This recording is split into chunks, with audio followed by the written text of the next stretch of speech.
Hey guys, this is Old Man Stompy and welcome back to Let's Play Ghost Trick. On the last episode, some dog got shot, but it's okay because we went back in time and fixed it. So now let's go forward and see what happened.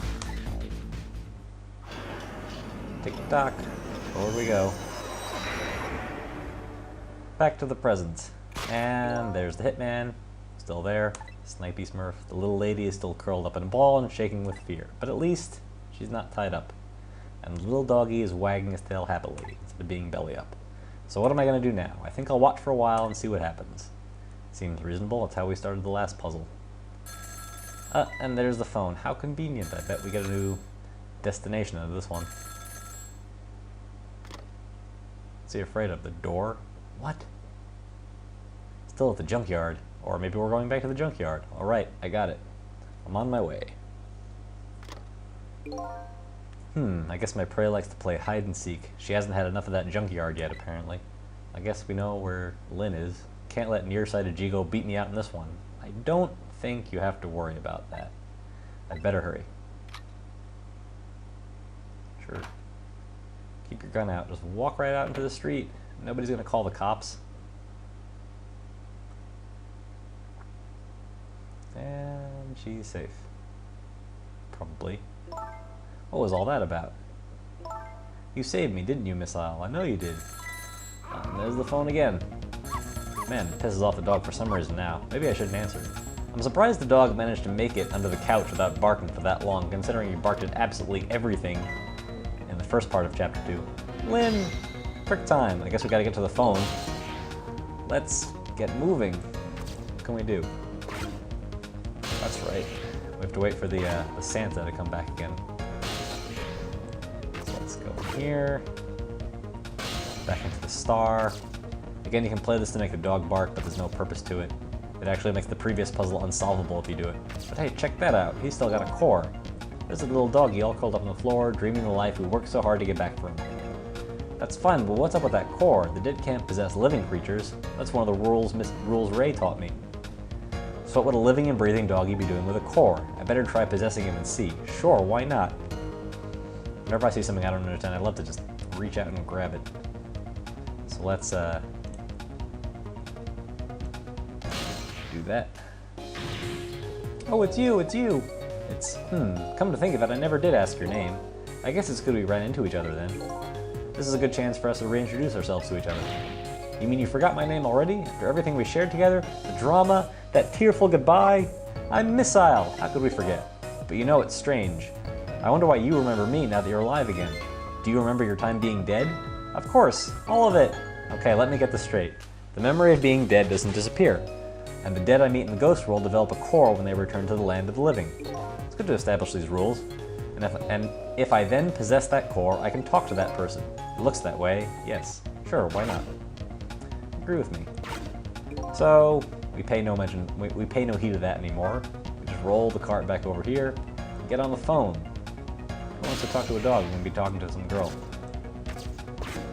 Here we go. Camila, oh thank goodness you're okay. Well, I don't know if I'm okay exactly. You wouldn't believe what just happened. Listen to me, you've got to get out of there right now. But what about dinner? I was thinking about spaghetti tonight. Man, she gets over this stuff fast. I won't be going back there for a while, and you might be in danger if you stay here too. But I already was in danger just a little while ago. Meet me at that restaurant, the Chicken Kitchen on Dead End Drive. Dead End Drive, that's exactly where you want to be going right now after you just survived an encounter with a sniper. Dead End Drive, I don't know, that's pretty far. Plus you're sending a little girl out into the night. Just hurry along, okay? Oh, and one more thing. Bring the music box with you, okay? Yes, definitely the first thing on my mind. Music box. I love music boxes. Is it a present for me? Are we having the same conversation? I'm sorry, but it doesn't play. I can't even get the lid open. And you can't very well call it a music box then, can you? More like just box. That's very true, but highly irrelevant to the plot, I would imagine. Just bring it, okay? It's kind of big and it's made out of wood. That is a box. Okay, I will. Where is it? I kind of hid it in that room you're in. And I don't know what this guy is. Wow. Lynn! Oh great, now the phone's dead. Man, that girl's got butterfingers. Granted, the first time we were responsible for it. Not again. Darn, now I've dropped the phone in there too. How about if we tell her you did it, Miss Isle? Of course the dog agrees. But I sure hope Lynn's alright. I better get going. I know right where Dead End Drive is. But I never saw any music box around here. Where am I supposed to find it? Do you know where it is, Miss Al? Help me look, okay? Sure. Trick time. I guess that means it's up to us to find it. You can talk to Miss Al, but he doesn't really have much to say, being, you know, a dog. This is a thought bubble kind of telling us what to do. But since I know what to do, it's not relevant at all. So you see up there on the top, there's a door with a latch on it. I stumbled on this by accident the first time I tried to solve this puzzle in my first playthrough. It turned out not to be relevant to saving the dog at all. So you'll notice now that we're in the Santa ornament, we can rotate faster. So if we do that, it makes the timing a little bit more difficult, but it also makes this thing lift up a little bit due to, you know, centrifugal force. So on the side, we can jump into the latch and turn it. And look, something that looks suspiciously like a music box. That wooden box that just fell, that just might be the music box we're looking for. I bet the little lady will know when she sees it. We're really close now. Sorry about that. Wrong side. And we get back into the Santa ornament, knock it down a bit, and now we get to play some fake Christmas music. As soon as I get my ghost ability back, into the star. We've got to do something to get her attention, so what do? Play some music. We know she likes music. Of course, it makes the dog bark too. I just love the noise.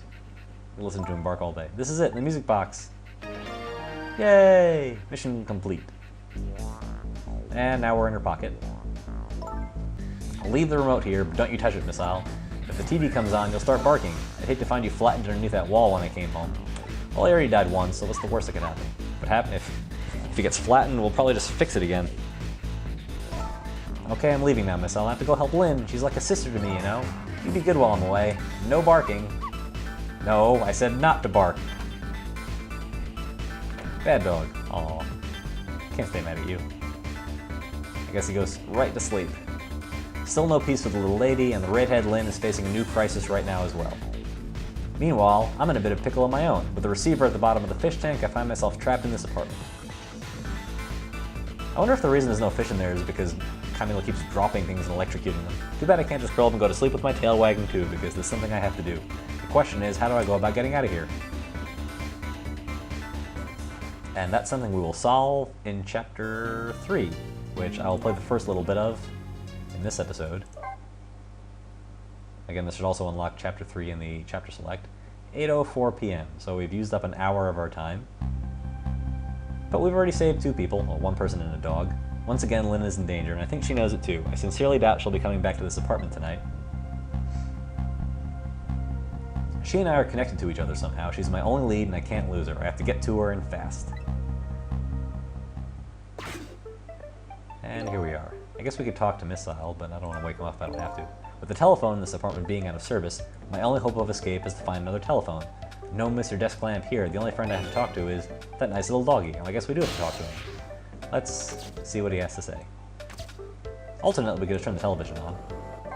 But let's see some dialogue first. Oh, hello. What's up? He's always so happy to see me. I was wondering if you could help me. I'll certainly try. Man, I don't know what I would do if I didn't have inanimate objects and small animals to talk to. I'd never make any progress in this game. About the only thing I'm really good at, though, is barking. There really isn't much else. That's a clue. But I'm really, really good at barking. Miss Lynn comes chasing after me with a broom, the lady next door kicks the wall. I've got quite a bit of influence around these parts. Yep, you're quite the high roller. Alright, so I guess the answer is to make him bark. And we know the television made him do that, so let's turn it on. There he goes. I'll knock this wall down. Jeez, she is pissed off. And the phone's ringing. If you keep that racket up, I'll bring this whole dilapidated building down on you. That seems impractical. Hey, check it out. She's got a drinking bird. That looks like an object I can manipulate. Big shock. Did you hear what I just heard? You mean the lady next door's angry howl? No, forget that. It was the sound of a telephone ringing, coming from the apartment next door. How convenient. Oh, I get it. You're thinking about borrowing your telephone, aren't you? Well, not really borrowing it. More like using it to get from point A to point B surprisingly conveniently as the plot demands. But how are you going to do that without breaking the wall down? Well, she's done a pretty good job of trying this far. Yes, but she's mostly hoping to crush me underneath it. Well, I'll just stay away from it. So, the solution here is a bit unintuitive. The goal is to make Missile freak out even more. I believe this ornament is what you need to do. So now he's barking even louder. Which is adorable, but I'll pound this wall down. And that makes the painting fall down. And apparently, the force of it sends Missile flying all the way across the room. Just like a real missile! I told you, didn't I? I told you I would knock the wall down on you. Well, you didn't. Jeez. See you next Tuesday. In any case, that changed a few objects in the room. So this is what it feels like to have a wall knocked down on you, huh? It's more like she knocked you out through the wall, really. I'm still alive, aren't I? You are, but the TV and the star ornament aren't. Well, it's two other things that are broken. Lynn's not going to be happy to come back here. I'll never bark again, not as long as I live. But wait a minute. Looks like all that commotion wasn't for naught. Huh? And there's the path. And we've got the bottle of wine. Your barking made her create a path for me. It did? I bet it's a bottle of grape juice, just like in the Phoenix Wright games. But the wall is still standing, just like before. But there are paths only the dead can see. Oh, those kind of paths. Trick time! Alright. So... should be pretty obvious from here. Into the lamp, into the painting, just barely make it, and into the bottle.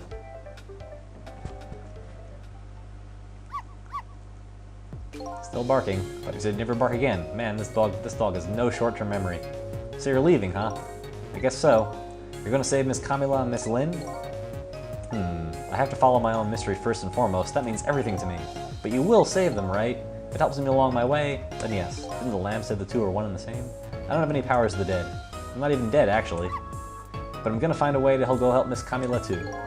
We create our own paths, right, Miss L? That's right. Okay, I'm leaving now. Guess this is our second goodbye. It is, isn't it? My name is Sissel. If we ever meet again, that's what you can call me. Sissel, huh? Got it? You know what, Sissel? I'm gonna create my own path, just like you said.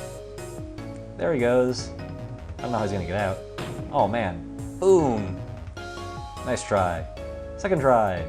Still nothing. Man, if I come back here and this dog is dead from that, I'll be extremely upset, let me tell you. We can visit this apartment again, not for the plot.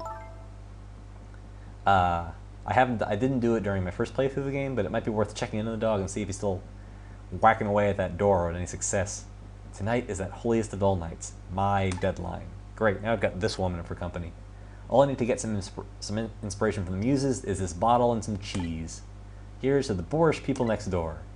Ding! Nice sound effect. New info has been added.